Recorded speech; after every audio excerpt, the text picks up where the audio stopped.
Government haven't made anyone available to speak to us this morning.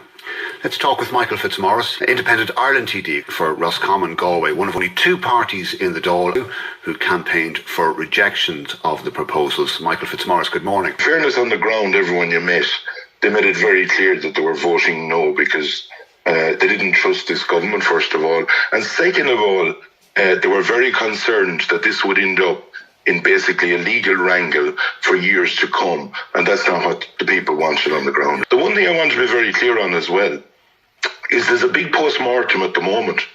There's nothing wrong with people opposing something they don't want.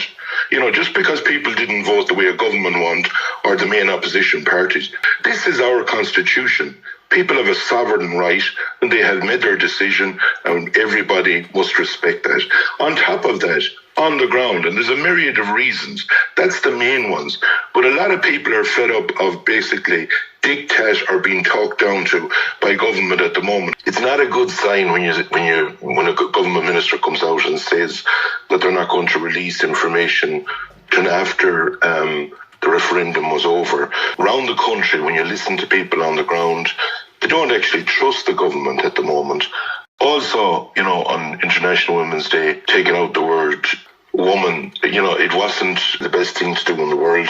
And people are very frustrated right around the ground. I couldn't understand the polls because when you looked at the polls, it was showing, and it caused into questions the polls, it showed that there was going to be a resounding yes vote. In my opinion, if they go back doing this again, if they try to rerun a referendum, there'd be a bad taste in people's mouth. People, you know, when you look back in history at the likes of the Lisbon and rerunning it, there was a bad taste in people's mouth after all of that. And I believe that now they should let it lie, let it go, because what they have done, they haven't achieved what they set out to achieve.